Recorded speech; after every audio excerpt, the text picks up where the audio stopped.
Like, share, subscribe and click on the bell icon to never miss an update from Epic.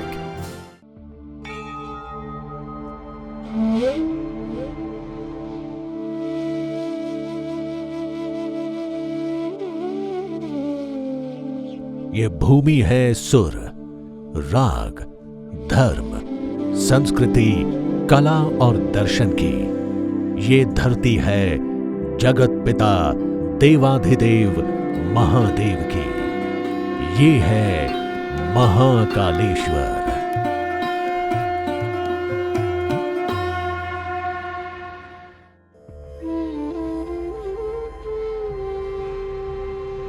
Shipra नदी के तट पर हजारों वर्षों से बसी है विद्वानों, ऋषि मुनियों, संतों और आध्यात्म के रंग से सजी भारत की सबसे प्राचीन नगरी उज्जैनी।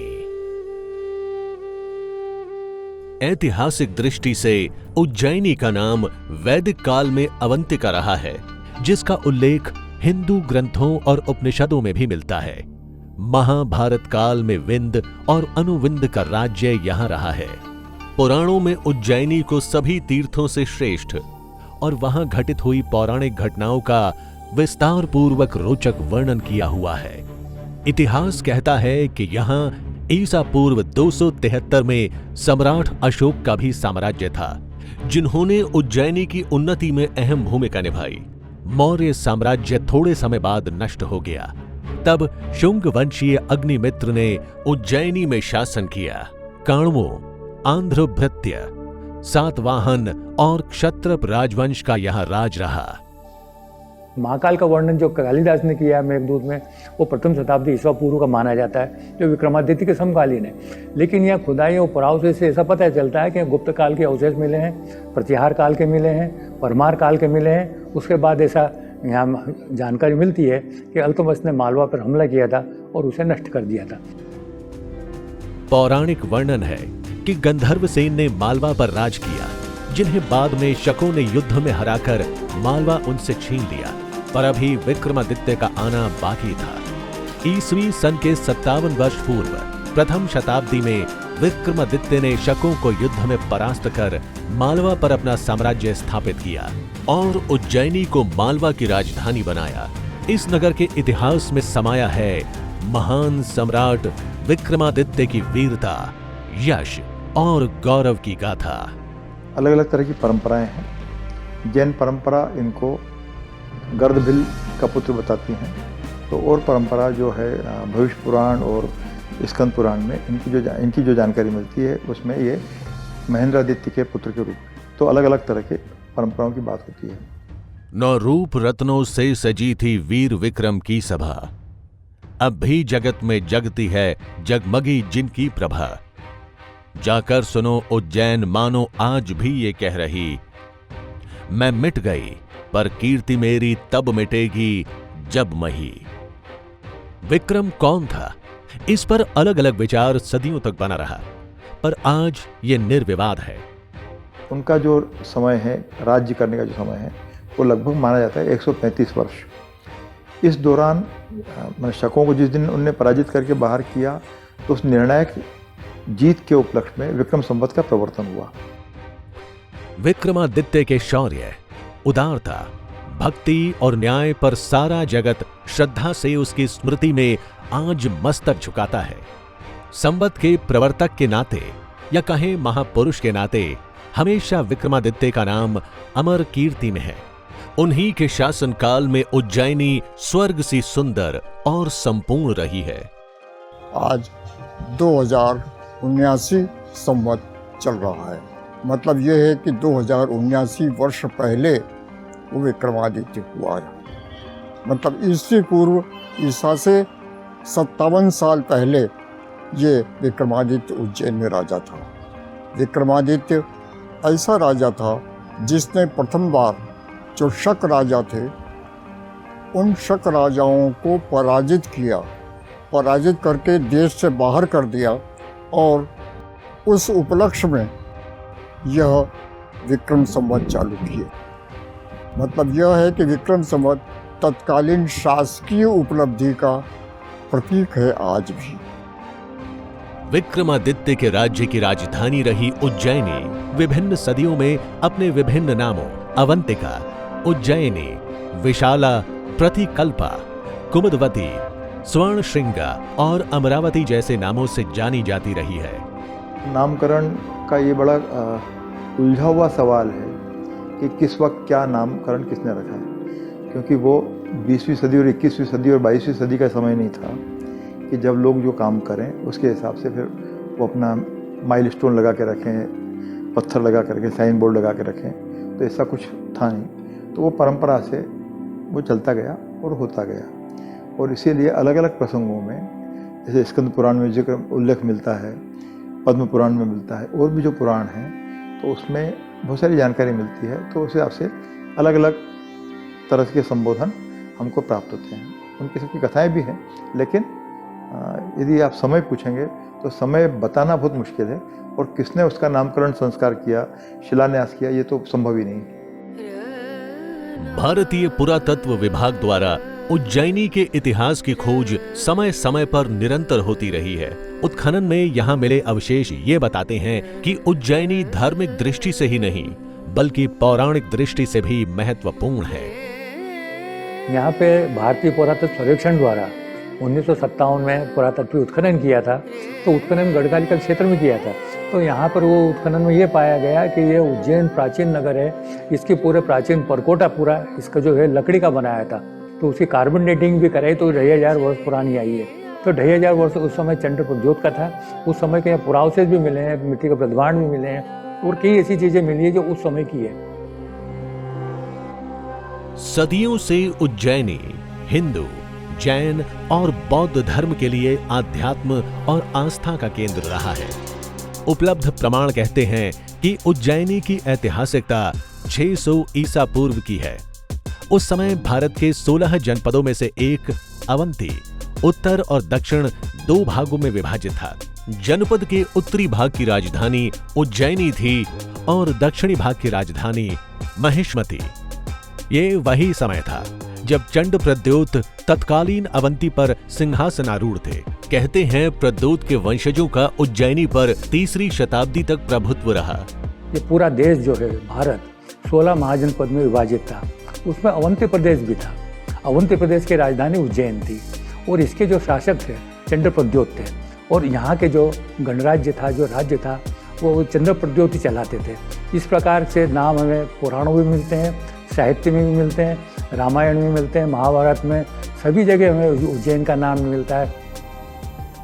समय समय पर मालवा विभिन्न राजाओं के अधीन रहा, पर 1235 ईस्वी में दिल्ली के गुलाम वंशीय इल्तुतमिश ने मालवे पर हमला किया और इस हमले में अनेक मंदिर और मूर्तियों को नष्ट भ्रष्ट किया। इसके बाद बराबर हमले होते रहे। 1290 में ये राज्य यवनी सत्ता के अंतर्गत हो गया। 1293 में जलालुद्दीन खिलजी ने दोबारा उज्जैनी पर हमला किया और कब्जा कर लिया। ईस्वी 1322 में तुगलकों ने, 1390 में तैमूर ने, 1501 में मालवा के सुल्तान नसीरुद्दीन खिलजी का यहां राज रहा। इसी सत्ता में मोहम्मद शाह और बहादुर शाह के मांडो वाले युद्ध में उज्जैन की मुस्लिम सत्ता का अंत हो गया।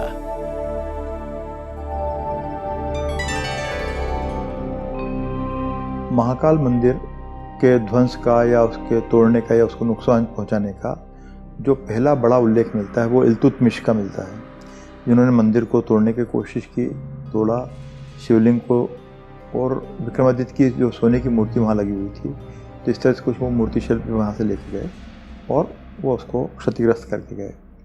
लेकिन ये भी मान्यता है कि वो शिवलिंग जो है, जो ज्योतिर्लिंग है, उसको ले नहीं जा पाए, या उन्होंने जो नदी में जहाँ भी उसको फेंका होगा तो बाद में उसको फिर पुनर्स्थापित यहाँ किया गया। 1562 में अकबर ने मालवा पर चढ़ाई की और कब्जा कर लिया। अकबर उज्जैनी में कालिया देव महल में शांति के लिए रहा। वहीं जहांगीर के इस महल में रहने की चर्चा तुजूके जहांगीरी में मिलती है। ईसा सन 1720 में मोहम्मद शाह ने जयपुर नरेश जयसिंह को उज्जैनी में सूबेदार नियुक्त किया। मुगलों की सत्ता समाप्त करने के लिए मराठों ने मालवा पर हमला शुरू कर दिया, जिसकी भीषणता से तंग आकर मोहम्मद शाह ने मालवा पेशवा के अधीन कर दिया। पेशवों ने मालवा, सिंधे और होलकर सरदारों को बांट दिया। राणोजी सिंधे ने मालवा का कारोबार संभालने के लिए रामचंद्र राव सुखटनकर को दीवान बनाया, जिन्होंने यवनकालीन आक्रमणों से ध्वस्त अवंतिका नगरी का पुनः जीर्णोद्धार कराया। आज जिन मंदिरों और भव्य भवनों को हम देखते हैं, वे इन्हीं की देखरेख में बने हैं। इस समय से लेकर आजादी से पहले तक यह नगर सिंधे शाही के शासन के अधीन रहा, जहां उज्जैनी को पूर्ण वैभव भी मिला।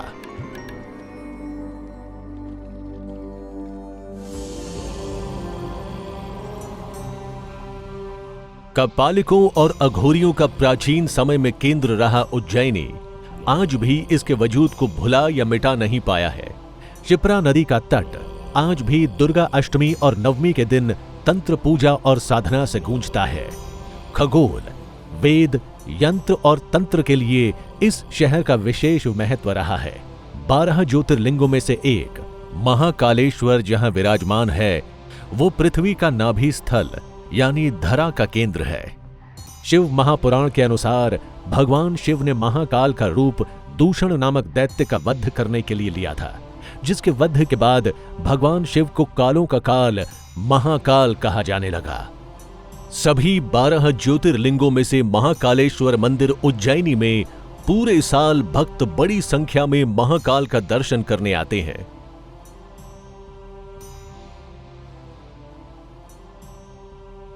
उसके दरबार में वैसे 16 ज्योतिषी थे और उस समय काल गणना के लिए जो आज ग्रीनविच की स्थिति है, उस समय उज्जैन की थी। मतलब काल गणना का केंद्र उज्जैन था। यहीं से जो समय है उसका गिनती सारे संसार में होती थी। इसीलिए अरबी में कहते हैं अजीन। अजीन का मतलब होता है पृथ्वी का केंद्र। उज्जैन को अजीन कहते हैं वहाँ पर। ये जो केंद्र है ये उस समय विक्रमादित्य के समय तैयार हुआ और उस समय ऑब्जर्वेटरी का आरंभिक रूप जो है वो उस समय तैयार हो गया था। ये बात जहांगीर ने अपने जहांगीरनामा में भी लिखी है।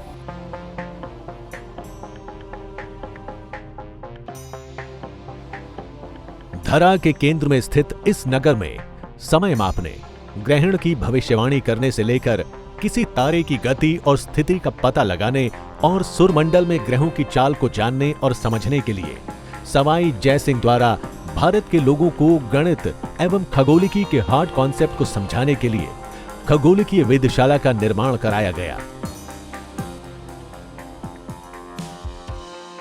उज्जैन वाली जो वेधशाला है उसका मूल रीजन यही था कि वो कर्क रेखा पे होने के कारण उसमें जो भी सूर्य की गति के अनुसार गणना की जाती थी वो सब वहाँ पर मिलती थी। तो राजा जयसिंह ने इसलिए चयन किया था यहाँ पर और वे अपनी वेधशाला बनाई जो आज भी विद्यमान है।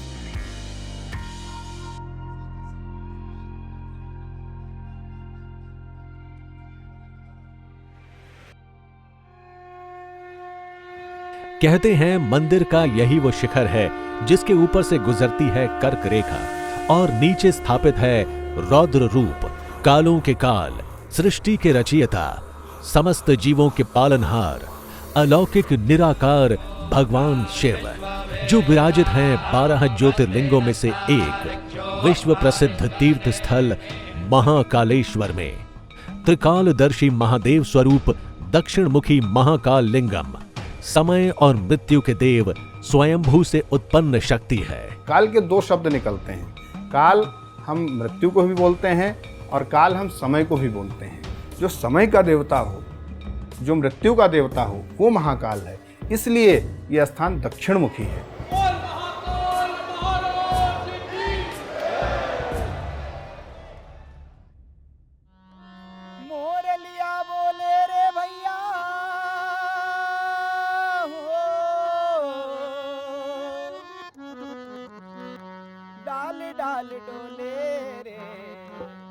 सूरज के जगने से कई घंटे पहले यहां जग जाते हैं लोग।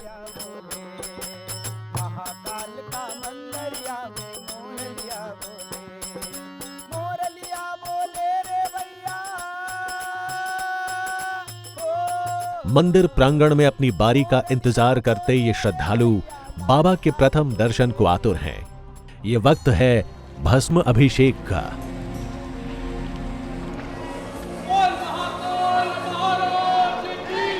बाबा महाकाल के प्रति इनकी अनन्य भक्ति और आस्था को यहाँ और निखारता है इनका उत्साह, दर्शन की उत्सुकता और अंतः मन का कोलाहल। निराकार से साकार रूप में बदलते बाबा महाकाल के पूजन की तैयारी शुरू होती है जलाभिषेक से। गर्भगृह में मंत्रोच्चार के बीच बाबा को अर्पित किया जाता है दूध, दही, घी, शहद और शक्कर। पंच अमृतों से अभिषेक के बाद बाबा को स्नान कराया जाता है, पहले दूध से फिर जल से। गर्भगृह के बाहर श्रद्धालु इस अद्भुत परिदृश्य को एकटक निहारते नजर आते हैं। हर एक चेहरा इस अद्भुत नजारे को अपनी आंखों में भर लेना चाहता है, क्योंकि अब बारी है बाबा के श्रृंगार की। यहीं से वो समय शुरू होता है जब बाबा महाकाल बदलते हैं निराकार से साकार रूप में। कहते हैं इस संसार में हर प्राणी मात्र का शरीर, रंग, रूप और बुद्धि का विकास ईश्वर ने ही किया है, पर यहाँ गर्भगृह में एक रूप साकार हो रहा है उस पालनहार का जो कल्पना से परे है। सृष्टि अस्थाई नहीं है।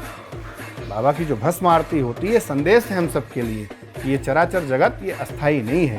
ये पहले भी निराकार था, वर्तमान में साकार है, पुनः फिर ये निराकार रूप में स्थापित हो जाएगा। जिस तरह से एक मनुष्य का जब जन्म होता है तो उसका वजन 2 से 2.5 किलो होता है, विस्तार करता है, लेकिन जब उनका अंत होता है तो अंत में बचने वाली जो अस्थियों का वजन होता है वो 2 से 2.5 किलो ही होता है। यानी कि प्रकृति ने हमें दिया था, प्रकृति ने विस्तार किया और पुनः जब हमारे जाने की बारी आई वहीं पर हम आ गए जहाँ से हमने प्रारंभ किया था। इसलिए भी बाबा को भस्म अर्पित की जाती है।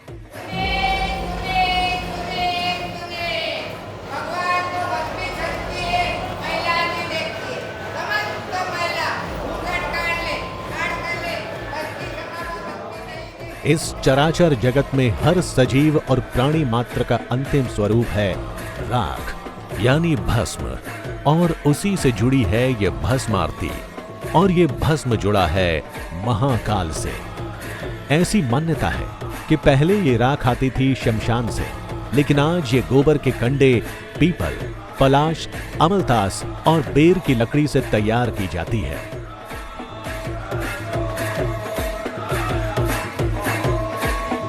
शिव ने जो भभूति चढ़ी थी उसी का स्वरूप में भगवान महाकालेश्वर को भस्म चढ़ती है, उसी को स्मशान की भभूति बोलते हैं। हालांकि स्मशान से यहाँ भभूति आते नहीं है, अखंड धूनी बनी हुई है भगवान महाकालेश्वर का शिखर की वहाँ पर।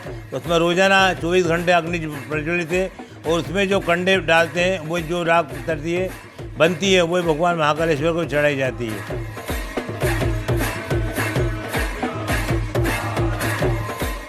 ये बहुत ही भावुक क्षण है। यहाँ छलकते ये आंसू हर मोह, लोभ और क्रोध से परे हर मन इस क्षण को अपने मन में कैद करना चाहते हैं। यही है यहाँ की अनोखी परंपरा जो महाकालेश्वर को 12 ज्योतिर्लिंगों में सबसे अद्भुत बनाती है।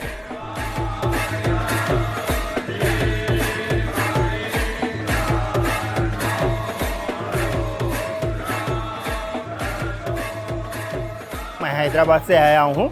हमारा ये 12वां ज्योतिर्लिंग है। ये हम सभी ज्योतिर्लिंगों का दर्शन किया है। यहाँ का भस्म आरती कहीं भी नहीं मिलता है। ये आध्यात्मिकता बहुत बढ़ते है। We feel very proud. हम कभी देखा ही नहीं, इतना ज्योतिर्लिंग गया है, काशी भी गया है, इतना आध्यात्मिक अनुभव तो यहाँ बहुत मिले हैं। मैं बाबा के दर्शन करने ग्वालियर से आया हूँ। बस बाबा को जब देखते हैं ऐसा लगता है बस बाबा की तरफ देखते रहें, बाबा की तरफ से नज़र हटाने का मन नहीं करता है। और बाबा को देखकर जो सुकून मिलता है वो सुकून और कहीं नहीं है। बहुत अच्छा फील होता है यहाँ आके देख के, बाबा को दर्शन करके बहुत अच्छा लगता है। प्राग ऐतिहासिक काल की धरोहर समेटे ये स्तंभ अपनी पौराणिकता की धरोहर समेटे मंदिर की खूबसूरती को और बढ़ा देते हैं।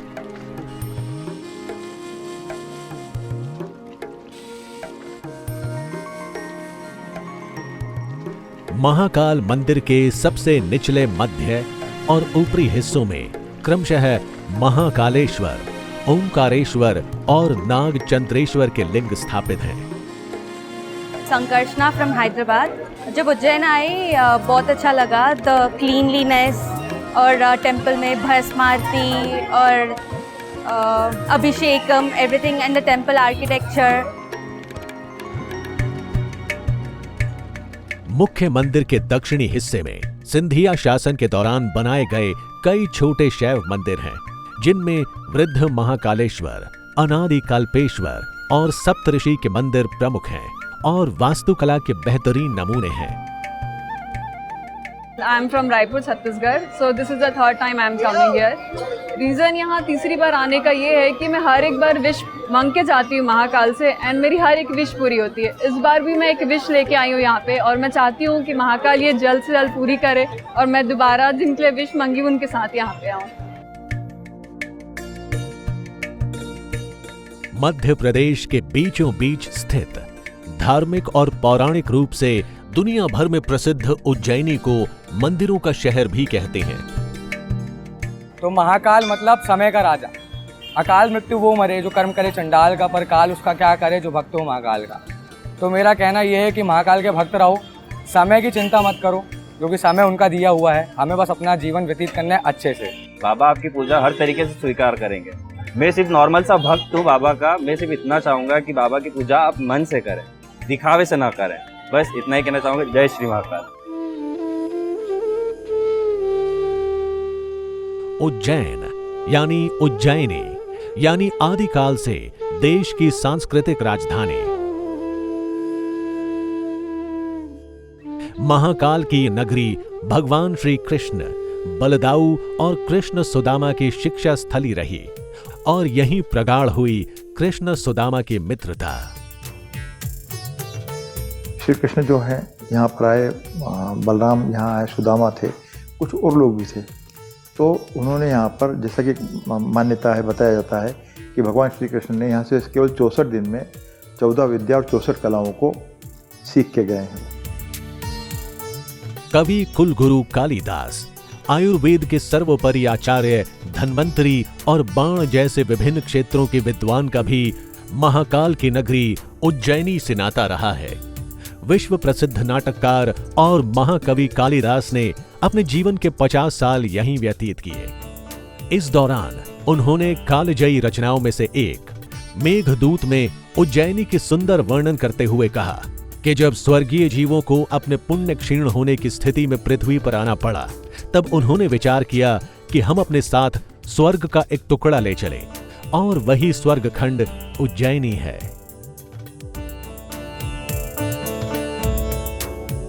कालिदास के मेघदूत में उज्जैनी का वैभव आज भले ही विलुप्त हो गया हो, लेकिन आज भी विश्व में उज्जैनी का धार्मिक, पौराणिक एवं ऐतिहासिक महत्व अपनी एक अलग पहचान रखता है।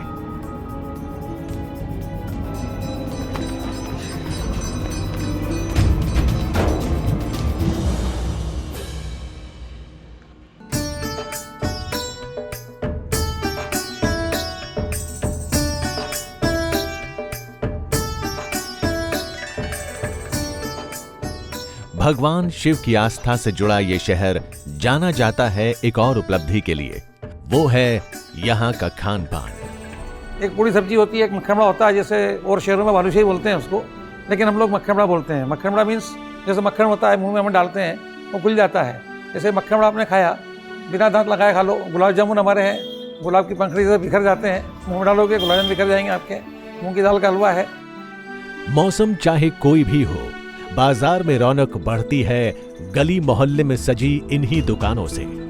उज्जैन का खाना आप कहीं पे भी जाएंगे, उज्जैन का टोटल मालवी खाना है और अच्छे खाना है। यहाँ का नमकीन भी आप देखें तो बहुत प्रसिद्ध है।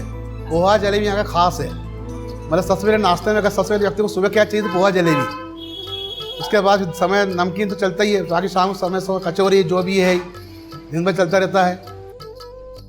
अच्छा खाना और अटूट आस्था के अलावा आपका ध्यान खींचता है भगवान शिव के श्रृंगार में उपयोग किए जाने वाला भांग। इसको क्या, पहले भांग की पत्ती आती है, फिर उसके बाद में हम उसको साफ करके उकाल के धो के और फिर ग्राइंडर में पीस के फिर गोली बनाते हैं। इससे क्या ज्ञान पैदा होता है। जैसे नशे के रूप में नहीं खाते कि नशा कर लिया और सो जाओ, ऐसा नहीं है। इससे मेहनत करता आदमी, मेहनत करने के बाद में क्या है कि उसको थकान महसूस नहीं होती और मालूम नहीं पड़ता कि मैं कितनी मेहनत करी है। प्राचीन उज्जैनी उत्तर भारत और डेक्कन के बीच मुख्य व्यापार मार्ग पर स्थित था, जो मथुरा से उज्जैनी के मध्य से नर्मदा में महिष्मती के लिए और गोदावरी पश्चिमी एशिया और पश्चिम में पैठान तक फैला हुआ था। उज्जैनी ही वो नगर था जहां से पश्चिमी एशिया को निर्यात के सामान जैसे कीमती पत्थरों और मोती, मसालों, इत्र, रेशम और मलमल जैसे सामान दूर दराज उत्तर से भृगुकच्छ बंदरगाह पर पहुंचे और समृद्ध हुआ एक नया मार्ग व्यापार का। जातक कथाओं में, बौद्ध साहित्य में और जैन साहित्य में और वैदिक साहित्य में, सभी साहित्य में ये पाया जाता है कि उज्जैन आर्थिक दृष्टि से, व्यापारिक दृष्टि से, वाणिज्यिक दृष्टि से बहुत बड़ा केंद्र था। ये माना जाता है कि उत्तर से दक्षिण और पूरब से पश्चिम जाने वाला सारा माल जो है वो विदेश से भड़ोंज के द्वारा, नर्मदा के द्वारा महेश्वर आता था नावों से, और महेश्वर से गाड़ियों से उज्जैन आता था और यहाँ से विभाजित हो जाता था, जिसको जहाँ ले जाना हो ले जाए। साधु संतों और हर आम आदमी की आस्था का समय समय पर केंद्र बन जाती है ये उज्जैनी नगरी। मोक्षदायिनी शिप्रा नदी के तट पर बसे इस शहर में हर 12 वर्ष में आयोजन होता है सिंहस्थ कुंभ का। ऐसी आस्था है कि पवित्र शिप्रा नदी में डुबकी लगाने मात्र से लोगों को सभी पापों से मुक्ति मिल जाती है और मोक्ष प्राप्ति होती है।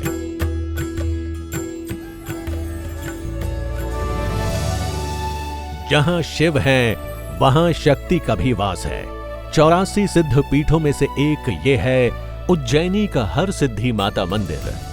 मंदिर के सामने इन 2 ऊंचे विशाल स्तंभों में जलते ये 726 दीप यहां शक्ति स्वरूपा की आस्था और विश्वास में नया रंग भरते हैं।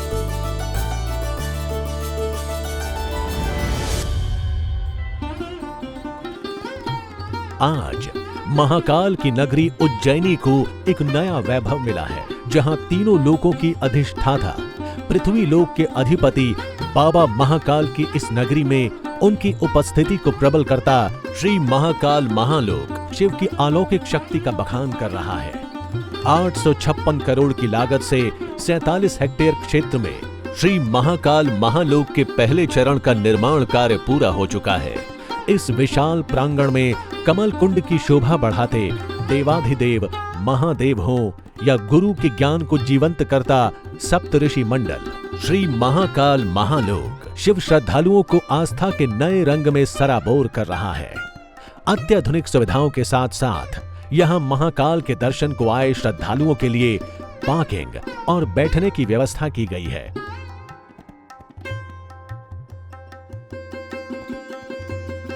प्रधानमंत्री के विश्वास और मुख्यमंत्री के दृढ़ संकल्प से इस कॉरिडोर की कल्पना थी, वो आज साक्षात रूप ले चुकी है।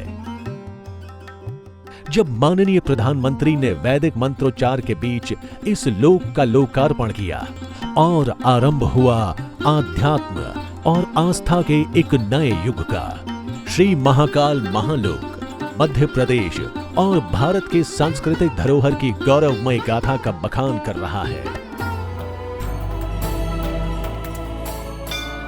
भूतनाथ भगवान महादेव की नगरी उज्जैनी आज ओमकार से साकार और गुंजायमान है। भगवान महादेव की अद्भुत छटा आज उज्जैनी को शिवमय कर रही है और साकार कर रही है महादेव के भक्तों की भक्ति को, जो आस्था, विश्वास और महादेव की एक झलक को आतुर हो उनकी नगरी उज्जैनी आता है। विद्वानों, ऋषि मुनियों और संतों की इस भूमि की भव्यता में एक नया अध्याय जुड़ चुका है, जिसके ज्ञान की रश्मि पूरे ब्रह्मांड को प्रकाशित कर रही है।